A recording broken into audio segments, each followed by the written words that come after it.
ቢስሚላህ አልሐምዱሊላህ ተመልሰናል እና አላህ Subhanahu Wa Ta'ala ለፍጥረታቱ ራሱን በራሱ የማስተዋወቁን ስራ አሁንም ይቀጥልበታል።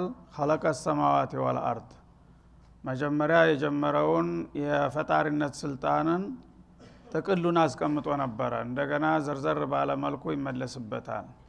አላህ Subhanahu Wa Ta'ala ሰማያትን ፈጠረ ካልነበሩ አንድ አይሉ 7 ሰማያት ያለምንም መደገፊያና ማንጠልጠያ በባዶ ህዋ ላይ በዚህ ግዝፈትና ስፋታቸው የፈጠረና የሰየማቸው እሱ ብቻ ነው ይላል። ምድራቸውንም እንደዚሁ ያነጠፈና ያደለደለላቸው እሱ ነው። ቢልሐቂ ቢልህክመቲ ማለት ነው። ጥልቅ በሆነ ዕውቀቱ ሁሉም ነገር በአማረና በሰመረ መልኩ አስተካክሎና አዘጋጅቶ ያስቀመጠላችሁ እሱ ብቻ ነው ይላል። ወሰወረኩም እናንተንም ደግሞ በእናቶቻችሁ ማህፀን ውስጥ የቀረጻችሁ እሱ ነው። በዛ ጠባብ ቦታ እሷ ራሷ በማታየውና በማታቀው መልክ በዛ ቦታ ውስጥ ጌታችሁ የአካል ክፍላችሁን ተግር ጥፍራችሁ እስከ ራስ ጠጉራችሁ ድረስ ያለውን ውጫውና ውስጣዊ የአካል ክፍሎችን በሙሉ 360 በላይ የሚሆኑ ክፍሎችን አቀነባብሮ የደን ያዘጋጃችሁና የገነባችሁ ማን ነው ይመስላችኋል ይላል። ፈአሰነ ሱወረኩም ቅርጻችሁን ያሳመረና ያስዋበው እሱ ነው። የሰው ልጅ ከማንኛውም ፍጥረታት በላይ የተሻለ ገጽታው ደስ የሚል ፍጡር ነው ማለት ነው። ለቀድ خلقنا الانسان في احسن تقويم እንደሚለው። ስለዚህ ያማረና የተዋበ የሆነ ሸክላችሁንና ገጽታችሁን የፈጠረላችሁና በዚህ መልክ የገነባችሁ ያነጻችሁ እኮ እሱ ነው ይላል። ታዲያ ይሄን ላደረገ ጌታ ምስጋና ይገባውም፣ በብቸኝነት ሊመለክ አይገባውም። ወኢለይሂ المصير ከዛም ደግሞ በመጨረሻ ተጠቃላችሁ የምትመለሱት ወደ እርሱ ብቻ ነው ይላል። ላ ኢላሀ ገይሪሂ እና ተሞታችሁ በኋላ ቀጠሮ ሲደርስ ደግሞ ከያላችሁና ከየወደቃችሁበት አንሰቸ በሰራችሁ ስራ የምመረምራችሁና ለፍርድ የማቀርባችሁ እኔ መሆኑን ዘንግታችሁ ለምን ልቅ ትሆናላችሁ ይለናል ማለት ነው። ያዕለሙ ማ ፊ السماوات والارض እንግዲህ ስለ ችሎታው ይሄን ያህል ካለም በኋላ ስለ ዕውቀቱ ደግሞ ሊጠቅስልን ነው ማለት ነው። አላህ ደግሞ Subhanahu Wa Ta'ala ሁሉን ነገር ያውቃል። በአለም ዙሪያ በዱንያ በአኺራ በሰማይ በምድር በጨለማ በብርሃን ያሉ ነገሮች ሁሉ በሙሉ ተደቂቅ እስተሊቅ ሁሉን ነገር አብጠርጥሮ የሚያውቅ የሆነ ጌታ ነው ይላል። ከሱ ዕውቀት የሚርቅና የሚደበቅ ምንም ነገር የለም። በሰማያትና በምድር ውስጥ ያሉ ነገሮች በሙሉ ያውቃል። ወያዕለሙ ማ ቱሲሩን እናንተ ደግሞ ሚስጥር አድርጋችሁ የምትደብቁትና የምታምቁትንም ነገር ያውቃል። ወማ ቱዕሊኑን ይፋ ገሃድ አውጥታችሁ የምታውጁትንም ነገር እንደዛው ያውቃል።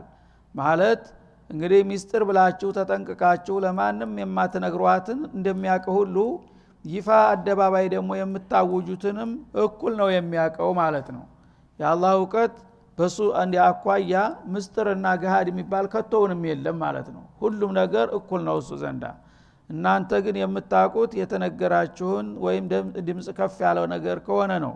ተድምጽ እንኳን ዝቅ ካለ ምን አልከኝ እያሉ መደናቀር ይመጣል እዚሁ አብሮ ተቀምጦ ማለት ነው። ስለዚህ አላህ Subhanahu Wa Ta'ala የሚያውቀው በቅርብ በሩቅ በጨለማ በብርሃን ወይም በድብቅ በገሃድ የሚባል ነገር ሳይሆን ብቻ ሁሉን ነገር ያውቃል እኩል አድርጎ ይልሃል ማለት ነው። ታዲያ ከማን ነው የምትደበቀው? እንዲህ አይነቱን ጌታ ልትደበቀውና ልታመልጠው ታስባለህን?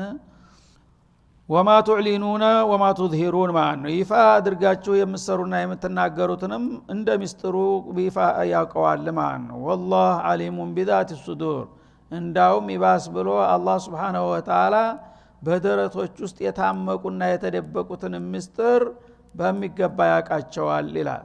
እንግዲህ ከሰፊው ወደ ተዓሙ ወደ ኻሱ እያጠበበው መጣ። መጀመሪያ በሰማያትና በምድር ውስጥ ያሉን በሙሉ ያውቃል አለ። ከዛ እንደገና ድብቅና ምስጥር የሚባሉትን ነገሮች ያውቃል አለ። ከዛም አልፎ በልብ ውስጥ ያሉትን ትርታዎችም ያውቃል ይላል ማለት ነው። ምን ተረፈ ከዚህ በኋላ? እንግዲህ አንተ አንድ ነገር ወይ ይፋ ታውጀዋለህ ትሰራዋለህ በአደባባይ፣ ወይም ደግሞ ድብቅ ታደርገዋለህ፣ ወይም ደግሞ ለተወሰነ ክፍል ለሚቀርብህ ምስጥር ትነግረዋለህ፣ ወይም ከዛም ደግሞ የባሰ ከሆነ ይች ለማንም አልነግራትም የምትባል ምስጥር ትኖራለች ማለት ነው። የሁሉን የዘንዳ እኩል ነው የሚለው አላህ Subhanahu Wa Ta'ala። አንተ ያው ከፋፍለው በፍጡሮች አኳያ ይሄ ለገሌ መነገር ይገባዋል አይገባውም ማወቅ ይገባዋል አይገባውም ማለት ያለብህ ከሌሎቹ ከቢጤዎች ጋር ነው። ከኔ አኳያ ከሆነ ግን ምንም ነገር የሚደበቀው ነገር የለም። አንተን ሳልፈጥረህ አውቃለሁ ምን እንደምትሰራ ምን እንደምታወራ እንኳን ተተፈጠርክ በኋላ ኢላላ አላህ Subhanahu Wa Ta'ala። ታዲያ እንዲህ አይነቱ ጌታ ጋራ መስማማት የሚሻለው ወይስ መጣላት? እንግዲህ አንተ የምትጣላው ብቻ ታግለህ የምታመልጠውን ወይም ደግሞ ቢያንስ ሩጠህ የምታመልጥና የምትደበቀውን ነገር ነው። በዚህ ደረጃ ጌታ የሚያቅና የሚከታተልህ ከሆነ ከዛ አይነት ኃይል ጋራ መጣላት ማለት ጅልነት ነው የሚሆነው ማለት ነው። አለም የእቲኩም ነበኡ الذين كفروا من قبل እና በዚህ መልክ ራሱን ካስተዋወቀ በኋላ ይሄ ሁሉ ስለ ጌታ ተነግሯቸውና ተመክሯቸው እምቢ ያሉት ልግመኞች ምን እንዲያጋጠማቸው ተናንተ በፊት የነበሩት ታሪክ አልደረሳችሁም እንደ ይላል። እንግዲህ ከናንተ በፊት እንደዚሁ ነብያት ተልከውላቸው ኩቱቦች ወርደውላቸው ስለ ጌታቸው ባህሪና ስልጣን ክብርና ግርማ ተነግሯቸው ከዛ እምቢ አንቀበልም በማለትና በመካዳቸው ብዙ ችግር መከራ ያጋጠማቸው አሉ። እነዛን ታሪኮችም አትርሱ። እምቢ ካላችሁ በእነሱ ላይ የወረደ ዱላ ነውና የሚወርድባችሁ ተታሪክም እኮ መማር አለ ማለቱ ነው። አለም የእቲኩም ነበኡ الذين اخباروا الذين كفروا من قبل ከናንተ በፊት በጣም በርካታ የሆኑ ኡመሞች በርካታ ነብያቶችን ሲክዱና ሲያስተባብሉ ቆይተዋል። እነዛ በመካዳቸው ያጋጠማቸው መዘዝ ምን ያህል ከባድ እንደሆነ አልደረሳቸውምን ይላል። فذاقوا وبال امرهم እያንዳንዳቸው የጌታቸውን ጥሪ ባለመቀበላቸውና መልእክተኞችን ባለመተባበራቸው የሥራ ውጤታቸውን መዘዝ ቀምሰዋል እኮ። የአኺራው እንደተጠበቀው ሆኖ በዙ በዱንያ ላይ ህይወታቸው አደጋ ላይ የወደቀባቸው ብዙዎች ናቸው። አሁንም ታዲያ እናንተ እንደዛ ለመሆን ትፈልጋላችሁ ወይስ ከነሱ ታሪክ ተምራችሁ ተስተካከላላችሁ ይላል ማለት። ወለሁም አዛቡን አሊም ፊል አኺራ እና በዱንያ እንግዲህ እነቀውሙ ኑህ እነቀውሙ ሁድ እነቀውሙ ሷሊህ እነቀውሙ ሉጥ እነቀውሙ ኢብራሂም እነቀውሙ ሙሳ የሚባሉት በሙሉ በተለያየ አደጋ እንደተበሉ ተነግሯል በተደጋጋሚ ማለት ነው። ይሄ በዱንያ ላይ የወረደባቸው መዓት እንዳለ ሆኖ ወለሁም አዛቡን አሊሙን ፊል አኺራ በዛኛው ዓለም ደግሞ የመጨረሻ ያው ማለቂያ የሌለው አሳማሚና አንገብጋቢ የሲኦል እሳት ተደግሶ ይጠብቃቸዋል። ታዲያ እናንተ በዚህ ጠባብ እድሜያችሁ ከጌታችሁ ጋራ መስማማት ሲገባ ተጣልታችሁ በዱንያም አሳር መከራ እንዲወርድባችሁ በአኺራም ደግሞ ለዘላለም የጀሃነም ሲሳይ መሆን ነው የሚናፍቃችሁ ለምን ከሌሎች ውስጥ ተታተማሩም ይላል አላህ Subhanahu Wa Ta'ala። ذلك እና እነዚያ ያለፉት ቀውሞች በዱንያም ለተለያዩ አደጋዎች የተጋለጡትና በአኺራም ለቋሚ ቅጣት የተመደቡት እኮ ቢአነሁ ካነት ተእቲህም ሩሱሉሁም ቢልበይናት ልክ አሁን ለናንተ እንደተደረገው መልእክተኞቻቸው ነብዮቻቸው ግልጽ የሆኑ ሙዕጂዛዎችንና አንቀጾችን ይዘውላቸው መተው ነበረ እና ወደ ጌታችሁ ኑ ቶሎ ተመለሱ ጌታ ጋራ ታረቁ ጌታ ጋራ መስማማት እንጂ ማመጽ አያዋጣችሁም ብለው ሊመክሯቸው መልእክተኞቻቸው መተውላቸው ነበረ።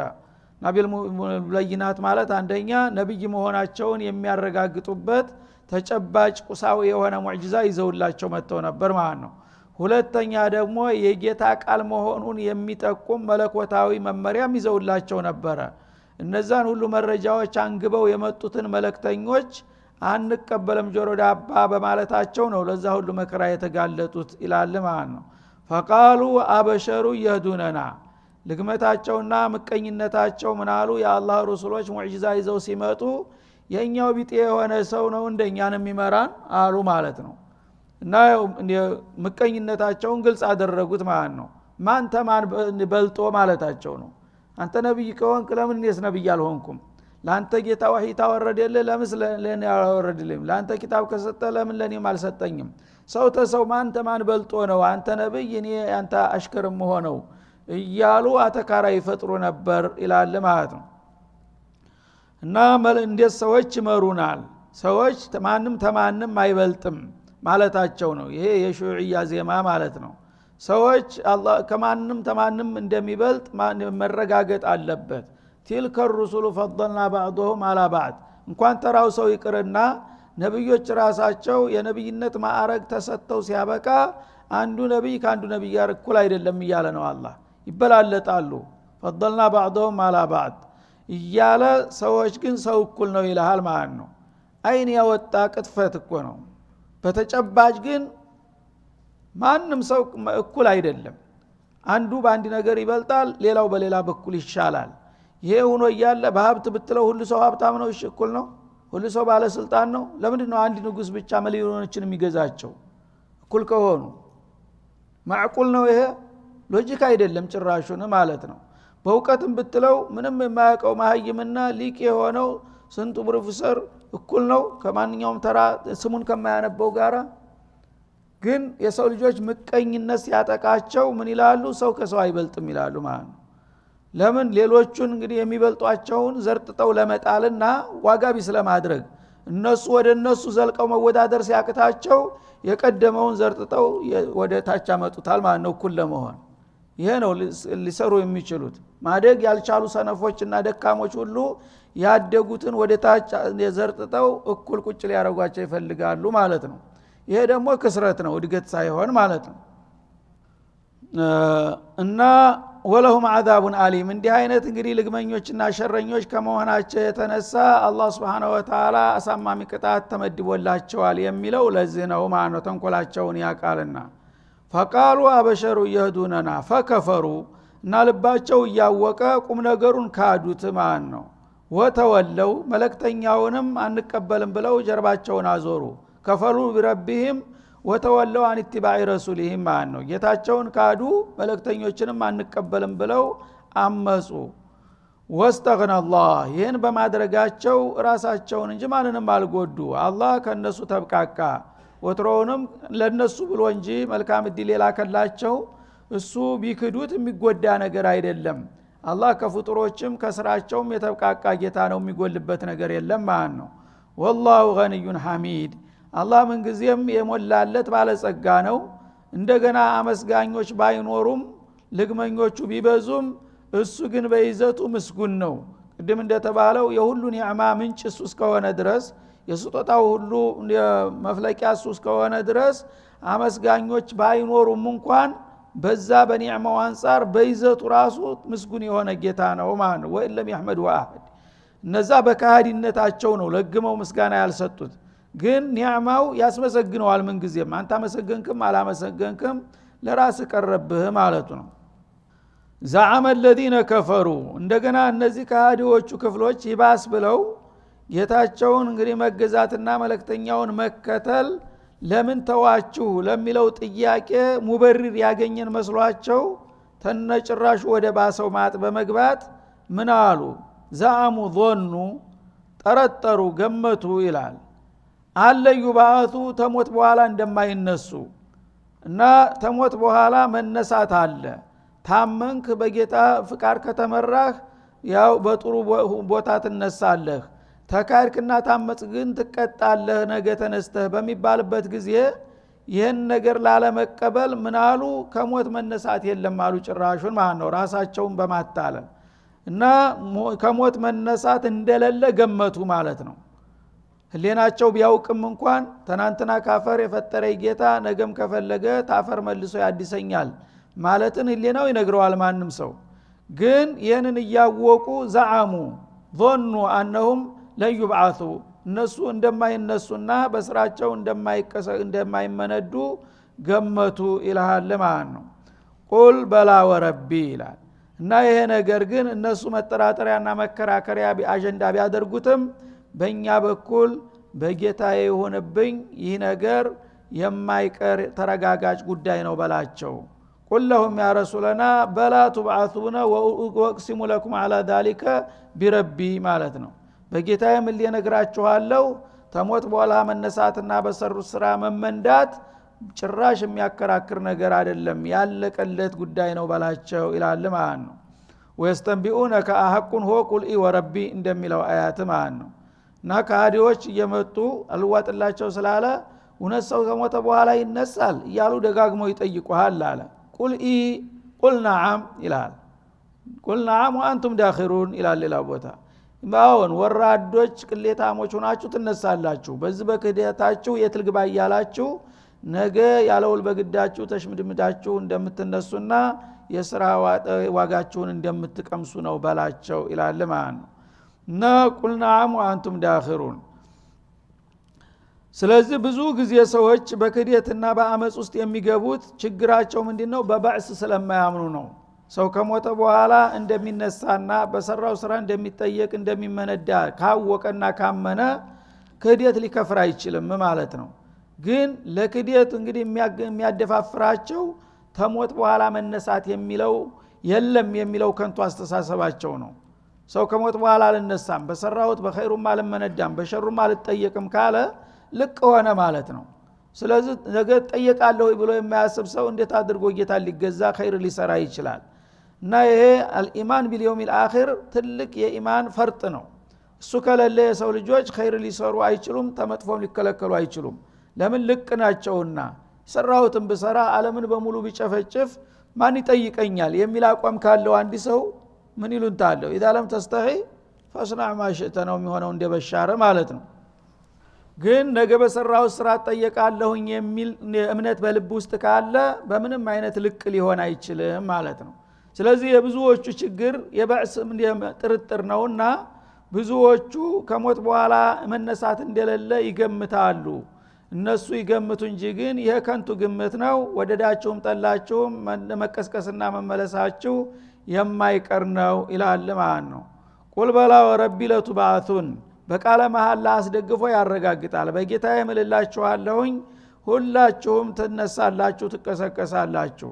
ከዛ በኋላ ثم لتنبؤن بما عملتم ከተነሳችሁ በኋላ በህይወታችሁ የሰራችኋትን ነገር አንድም ነገር ሳትቀር ሙሉ በሙሉ ይነገራችኋል። እና አህሷሁ الله ወነሱህ እንደሚለው እናንተ የሰራችሁትን ሁሉ ረስታችሁታል፣ እኔ ግን እያንዳንዷ ያደረጋችኋትን የተናገራችኋትን ያሰባችኋትም ሳይቀር እነግራችኋለሁኝ አስነስቼ ይላል ማለት ነው።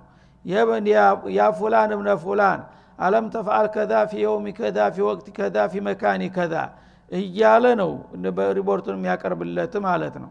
ያ ነገር አንተ ወደድክም ጠላህም አመንክም ካርክም መምጣቱ የማይቀር ጉዳይ ነው ይላል ማለት ነው።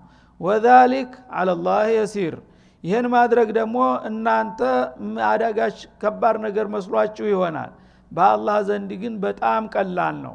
ፍጥረታቶችን በሙሉ ማስነሳቱም ሆነ መግደሉ እሱ ዘንዳ እንዳንድ ነገር ነው። ማኸልቁኩም ወላ ባዕቱኩም ኢላ ከነፍሲን ዋሂዳ። የስራ ብዛት ጫና የለብም እኛ ዘንዳ፣ ምክንያቱም አላህ በኩል ነው የሚሰራው፣ ውጣውረድ የለበትም። እና አንድን ሰው እንደማስነሳት ነው ሁላችሁንም ማስነሳችሁ።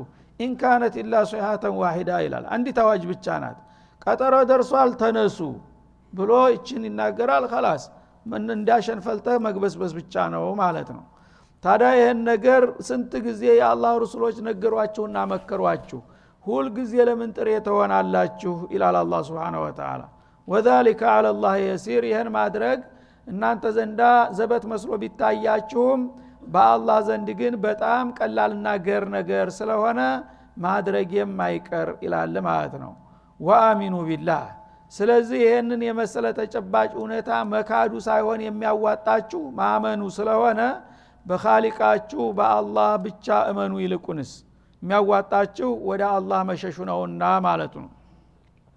ወረሱሊሂ፣ በመለክተኛው እመኑ እና አላህን በኻሊቅነቱ በራዚቅነቱ አምናችሁ አምልኮቱን ለእርሱ ብቻ ከሰጣችሁ፣ መለክተኛውን ደግሞ ጌታ እንደመረጠውና እንዳደለው አውቃችሁ ያ ምክሩን ተተቀበላችሁና ፈለጉን ከተከተላችሁ የመዳኛው አቅጣጫ ይህ ብቻ ነው ይላል። ወኑር ለዚ አንዘልና፣ እና በዚህ በመለክተኛ ላይ ባወረርነው ብርሃንም እመኑ። ማን ነው ይሄ ብርሃን? ቁርአኑላህ አልዓዚም ማለት ነው።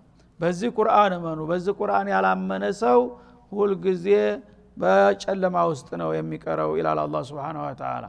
እና ባወረርንላችሁ ብርሃን አምናችሁ ህይወታችሁን መምራት አለባችሁ።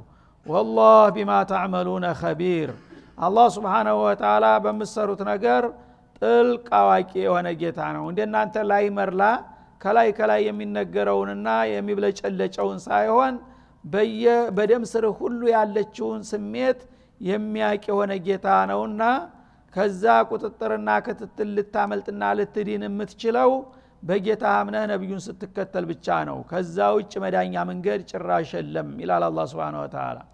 እና ይሄ ጌታ ሁላችሁንም ቀስቅሶ ለፍርድ የሚያቀርብና የሥራ ውጤታችሁን የሚነግራችሁ መቼ ነው ካላችሁ የውመ የጅመዑኩም ለየውሚል ጀምዒ አንድ ከባድ የሆነ የስብሰባ ቀን አለ። ዓለም አቀፍ ስብሰባ የሚካሄድበት ማለት ነው። ዓለም አቀፍ ሲባል እንዳሁን እኛ እንደምናቀው ሰባቱ አህጉሮች ማለት አይደለም። ሰባቱ ሰማያቶች ምድርም በውስጥና በዙሪያቸው ያሉ ፍጥረታቶች ጂኖችም መላእክቶችም የሚሳተፉበት ታላቁ ስብሰባ ይለዋል አላህ Subhanahu Wa Ta'ala። የውመ የጅመዑኩም ለየውሚል ጀምዕ ታይቶ ተሰምቶ የማያቀውና ወደር የሌለው ስብሰባ ያ በሚከሰትበት ዕለት የዛ ጊዜ ይሄ የምላችሁን ነገር እንዴት በገሃድ እንደምገልጠው ታገኙታላችሁ ይላል ማለት ነው። ذلك يوم التغابن ያ ዓለም አቀፍ የሆነ ታላቅና ግዙፍ ስብሰባ ዕለት የቁጭት መለዋወጫ ዕለት ይሆናል ይላል ማለት ነው። እና ተጋቡን ማለት ሰው ባመለጠው ዲል ማዘንና መቆጨት ማለት ነው። ሁሉ ሰው ይቆጫል በዛ ቀን የውመል ቂያማ በሚከሰትና ሁላችንም ከያለንበት እንዳሸን ፈልተን በምንነሳበት ጊዜ የማይነድምና የማይጸጸት የማያለቅስ የለም። ለምን ህይወቱን በማይረባ ነገር እንዳሳለፈ የሚረዳው የዛ ጊዜ ነው ማለት ነው። ካፊሩ ሙናፊቁ ሙጅሪሙ ያው የታወቀ ነው። የዘራውን ውጤቱን በሙሉ ሲያይ ጀሃነም ይፋ ዘልቃ ስታሽካካ የት ልግባ እያለ ጣቱን ይነክሳል፣ ደም ያለቅሳል ማለት ነው። አማኙም ቢሆን በመጠኑ የዛ ጊዜ ይቆጫል ማለት ነው። ሀታ ትልቅ ደረጃ የደረሰው እንኳን ሲዲቁ እንኳን ቢሆን ይቆጫል። ለምን ከዛ በላይ ለምን አልሰራሁም? ለእንዲህ አይነት ውጤት ነበረ ለካ ጌታ ስራ ያለኝ እና እኔ የሰራሁት በጣም ኢሚንት ነው።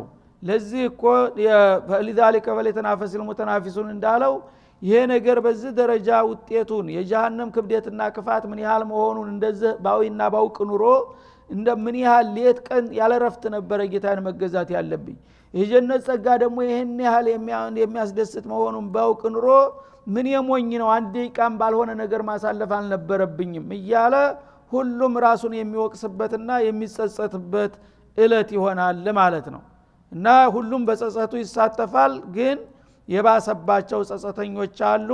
የሚሻሉ መካከለኛም ዝቅተኛም ደረጃ ይሆናል። ግን ሁሉም መጸጸቱ የማይቀርበት እለት ነው ማለት ነው። ለምን ሐቃይቆች ሁሉ የተደበቁ ምስጥሮች ሁሉ ይፋ የሚወጡና የሚጋለጡበት እለት በመሆኑ ማለት ነው። ذلك يوم التغابن እና ለምሳሌ ማንኛውም ሰው በጀነት ሀገር ቦታ አለው። ቁሱር ተገንብቶለታል። ለማንኛውም ሰው ለተባለ ሁሉ በሙሉ አቡጀህልም ፊርዓውንም ሳይቀር ጀነት ሀገር ቦታ ተይዞለታል። ህንጻው እንደ ፀሐይ ይበራል። የና አቡጀህል የና ፊርዓውን ሳይቀር ማለት ነው። ያንን ያያል። ይሄ እኮ ያንተ ነበረ፣ ግን ይሄንን ለማግኘት አንተ እምቢ ብለህ በማመጽህ አጣህ ተብሎ መርዶ ይነገረዋል ማለት ነው። እንደገና ሙእሚኑ ስዲቁ እና ሐምዛ እና አቡበክር የመሰሉት ደግሞ ጀሃነም ውስጥ ቦታ ተይዞላቸው ነበር ካፊር ቢሆኑ ኑሮ። እነሱ ደግሞ ያንን ያያሉ ማለት ነው። ይሄ ነበር እኮ የሚጠብቅህ። ደግነቱ በወቅቱ አውቅተህና ነቅተህ አመለጥክ ተዝህ ይባላል ማለት ነው። በሉ የቦታ ልውውጥ አድርጉ ይባላል እንግዲህ።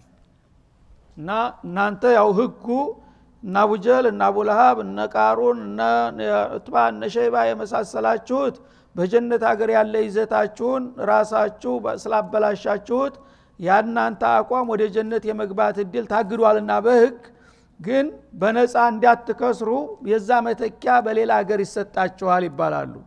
ምንድነው የና አቡበክር ይዘት የነበረው ጀሃነም ቦታ በዛ ይለዋወጣሉ ማለት ነው። ለዚህኛው የጀነት ተጨማሪ ያገኛል፣ ያኛው ደግሞ የጀሃነም ተጨማሪ ህንጻ ያገኛል ማለት ነው። ይሄ ነገር ሲከሰት የማይነድምና የማይጸጸት ሰው ይኖራል?